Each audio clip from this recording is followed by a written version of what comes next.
que eu vejo todo dia. É fase! É fase! Quando eu quiser parar, é fase!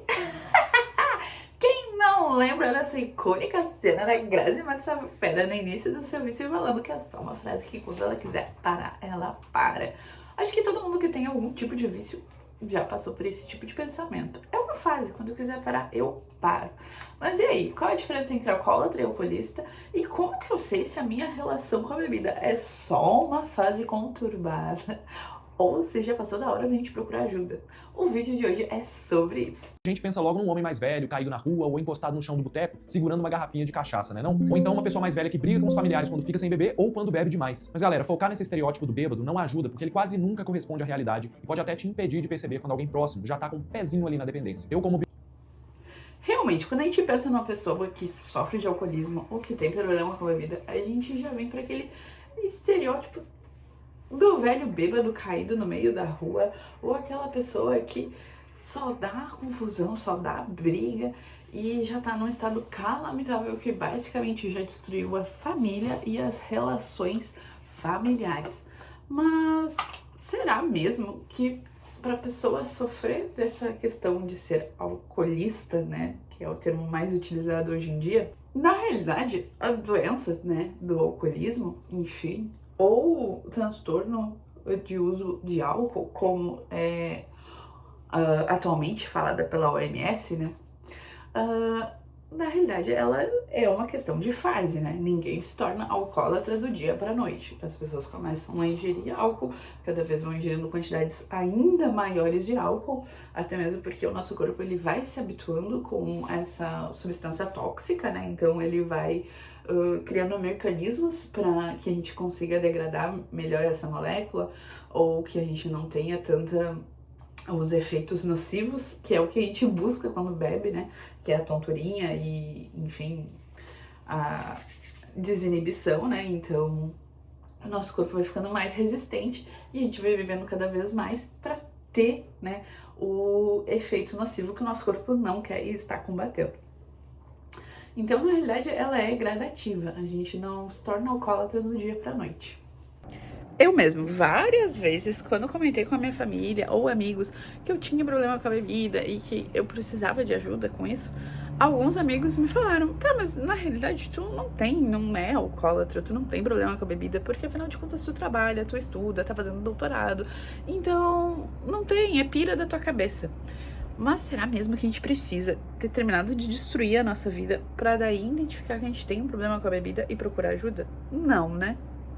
Então, hoje eu vou fazer alguns testes com vocês sobre se eu tenho uma relação saudável ou não com a bebida e trazer alguns relatos de pessoas que também passaram por essa mesma dúvida. Será que eu sou alcoólatra e tenho problema com a bebida ou é só uma fase? Então, muito bem, vamos para o primeiro caso que eu trouxe para a gente falar sobre. Primeiro caso, que é do Reddit, a pessoa fala assim: eu sinto que estou me afundando no alcoolismo, mas devido às situações da minha vida, sinto que eu não consigo fazer nada a respeito. No último ano, o máximo de tempo que eu consegui ficar sem bebida foi 30 dias. Eu sinto que sou o tipo que bebe para anestesiar e amenizar as feridas da vida. Agora há pouco, comprei mais 1 litro de vodka. Foram 3 em 3 semanas praticamente, ou seja, 1 garrafa por semana. E sinceramente, eu não sei se tem salvação pra mim agora. Já bebi, mas não tanto. Talvez seja uma fase do apelo. Enfim, desopilando um pouco. Aí tem uma pessoa respondendo a esse desabafo, né? Entendo. Não sei o quanto negativamente reverbera em você consumir qualquer quantidade de bebida. Seja que nem sei como que você fica. Mas não beber não é necessariamente o problema, mas sim, sempre tem outros fatores na vida. Enfim, tá meio confuso esse comentário, mas eu acredito que a pessoa quis falar assim, né? Não sei se não beber, se parar de beber é a solução do teu problema, quem sabe diminuir, né? Acho que a pessoa tá tentando falar isso. Aí a pessoa responde: cara, como eu bebo muito e eu tenho muita resistência a beber, assim, o problema é que eu não fico bêbado. E quando fico bêbado, eu acabo fazendo merda. Aí ele falou, pior que é bem assim. E tem mais um comentário aqui. Daí ele responde, daí o cara fala assim, mas cara, não precisa parar de vez. Ou beber muito, quem sabe redução de danos. Tá aí um início, né? E daí a pessoa responde, mas cara, aí é que tá.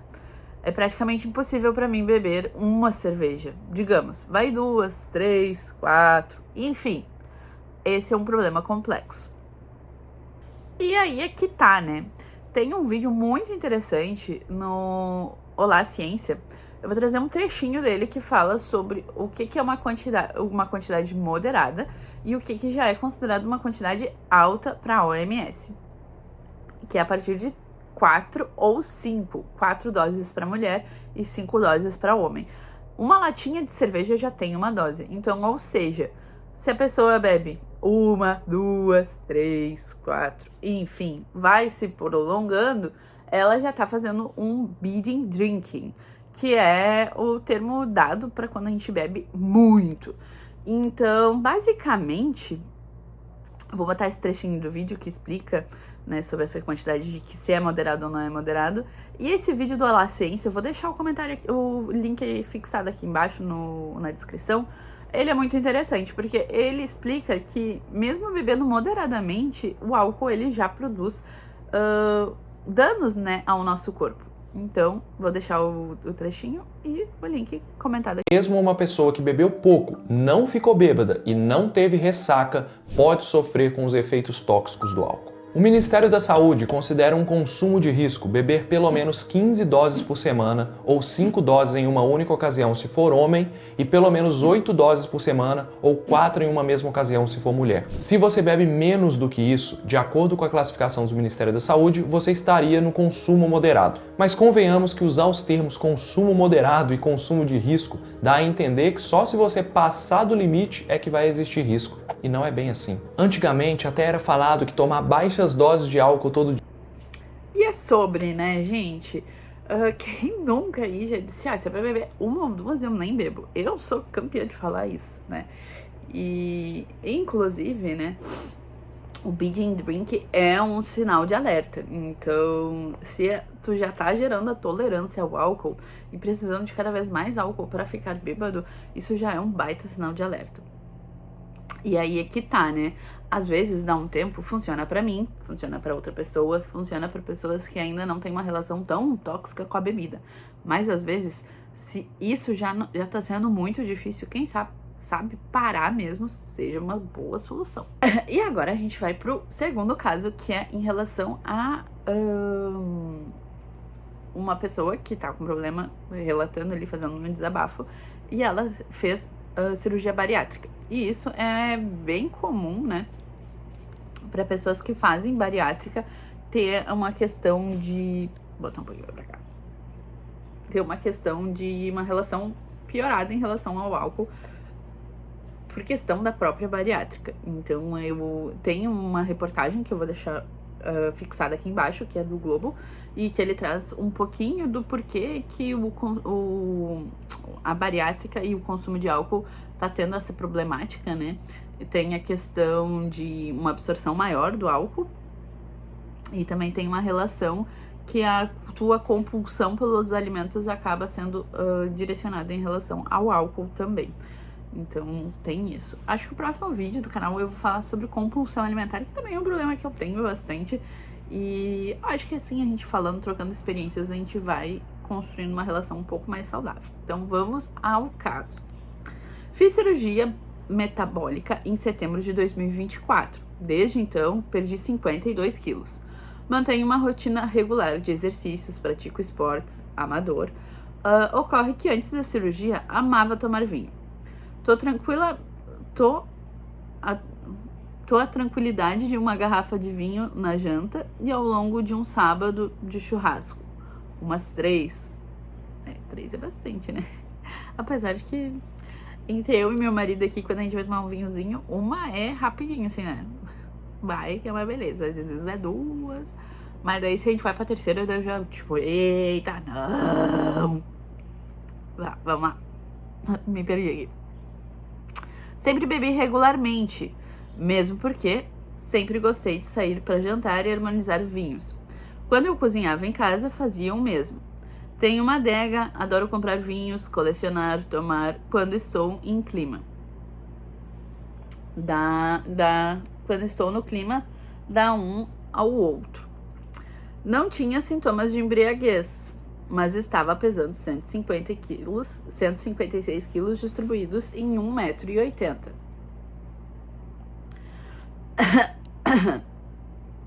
Isso sem falar em charuto. Adoro fumar um charuto. Agora estou com 102 quilos, desde a cirurgia.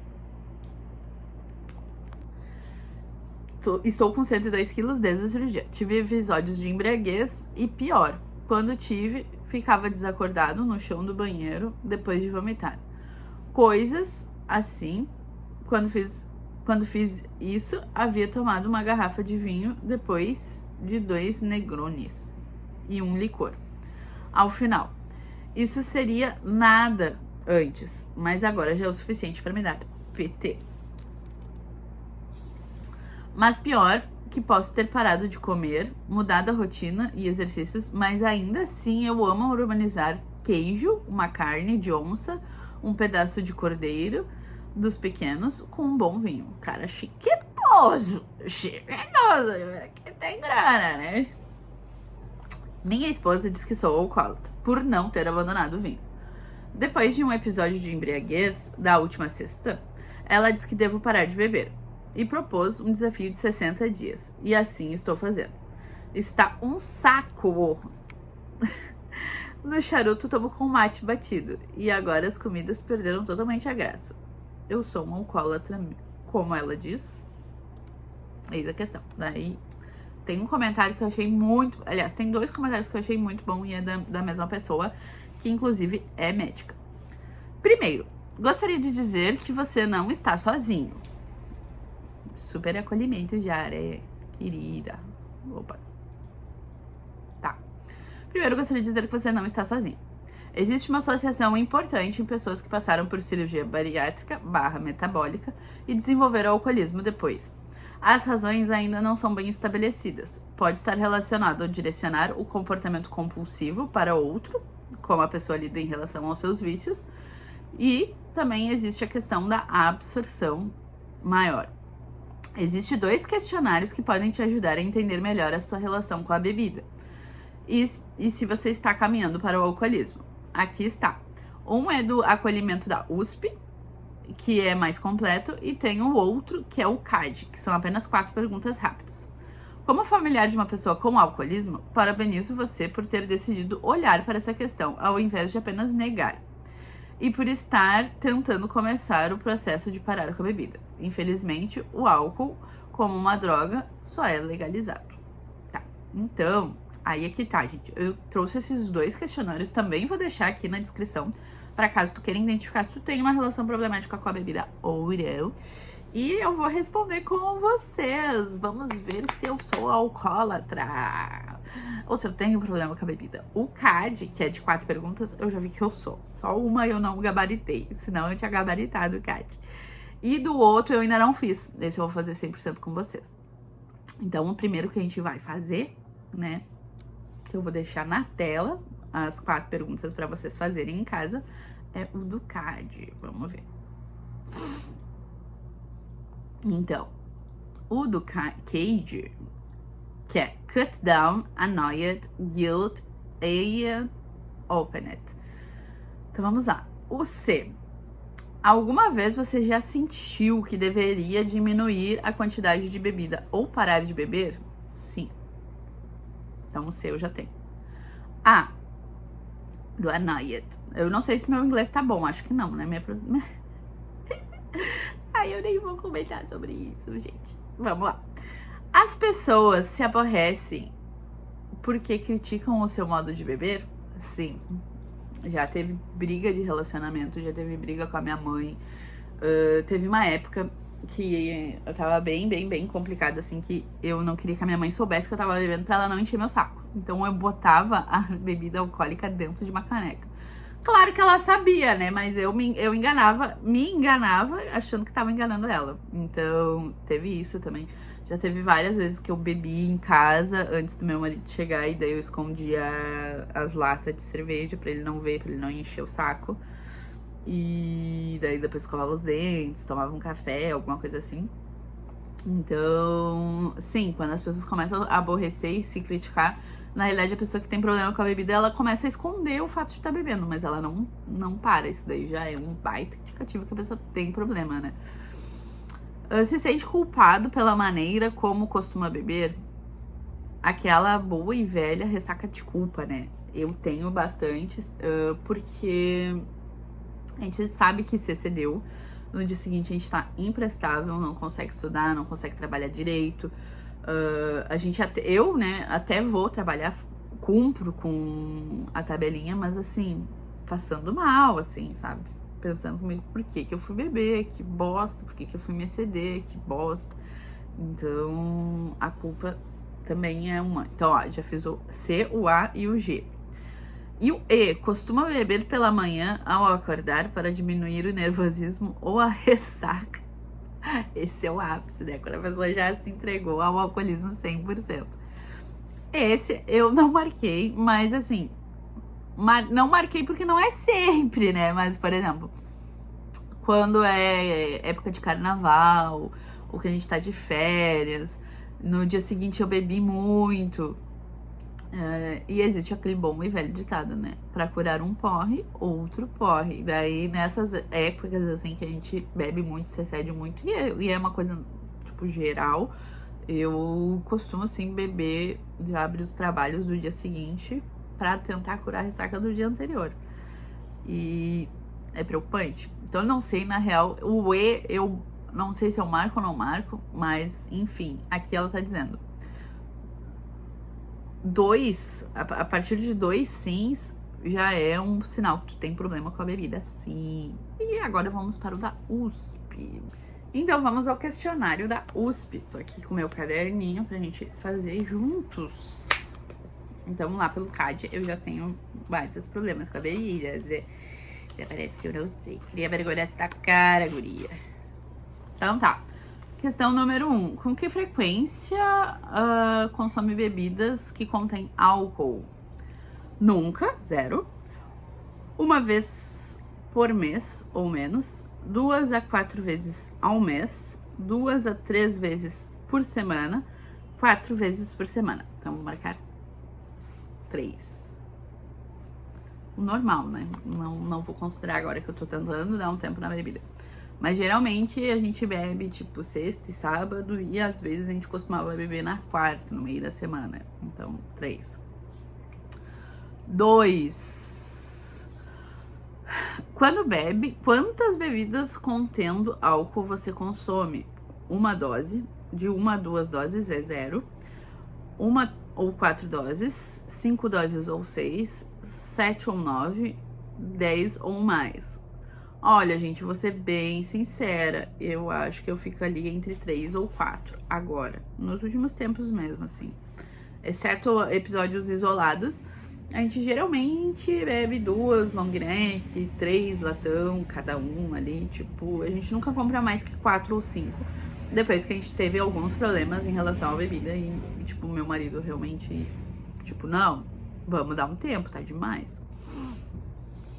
Então, marquei aqui 1, porque é de 3 a 4 doses que eu bebo. Lembrando, né? Uma lata de cerveja é uma dose e uma taça de vinho também é considerada uma dose. Bebidas destiladas, um martelinho já também é uma dose, né? 3. Com que frequência consome bebidas alcoólicas numa única ocasião? Com que frequência consome 6 bebidas alcoólicas, 6 bebidas ou mais em uma única ocasião? Uma vez ao mês, 2 vezes ao mês, pelo menos uma vez por semana, 4 diariamente ou quase diariamente. Tá, então ele tava falando aqui quando que tu toma os porrão, né? Tipo, mais de 6 doses já é muito, muito, muito excessivo. Então, cara, Pior que não tá mensal, não. É ocasiões bem pontuais, assim. Apesar de que nesses últimos, fazendo o paralelo dos últimos 3 meses, eu bebi umas 2 vezes bastante. Então, acho que dá uma vez ao mês. Uma vez ao mês eu vou botar uma aqui. Nos últimos 12 meses, com que frequência percebeu que não conseguia parar de beber depois de começar? Sempre. Então tá, sempre não, porque eu ando dando uma diminuída. Cara, eu acho que vou ficar com uma vez ao mês, porque não é sempre que eu tomo, tipo assim, os porrão e eu percebo, não consegui me controlar.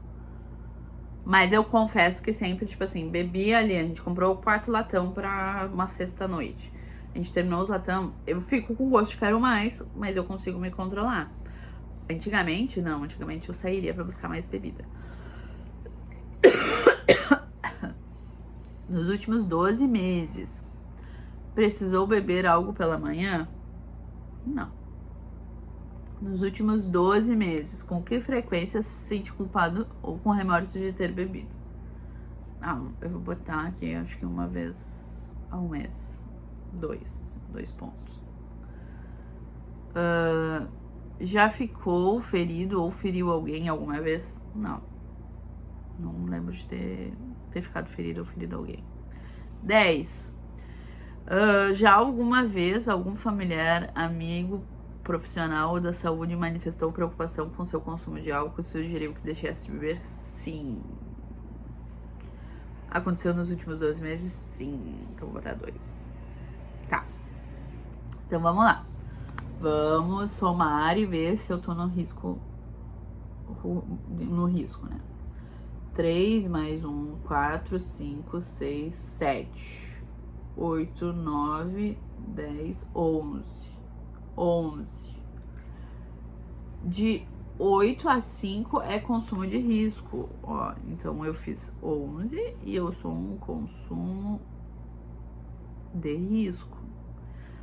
Deu mais ou menos parecido ali com o Cade, né? Que é um sinal de alerta, já tem mais que 2. Então já tem uma relação ruim, mas também não tá no nível máximo, né? Nem de possível dependência, mas já é um consumo de risco. Então já acende o alerta, tipo, vamos dar uma maneirada, vamos botar o pé no freio. Então, o vídeo de hoje era isso. Eu espero que vocês tenham gostado. Me contem aqui se vocês se identificaram com algum dos casos, né, do Reddit que eu trouxe. Se você quiser compartilhar teu caso comigo, contar alguma história ou fazer alguma reflexão, me manda por e-mail. Meu e-mail está aqui embaixo. E é aquilo, gente. Se tu tá passando por algum problema assim, ou tem algum familiar que tá passando por algum problema assim, buscar ajuda é possível. A gente tem assistência no SUS. Apesar de o SUS ter todos os seus problemas, a gente tem um certo acolhimento em relação a isso.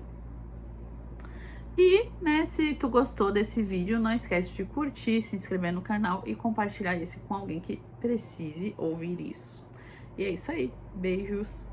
Tchau!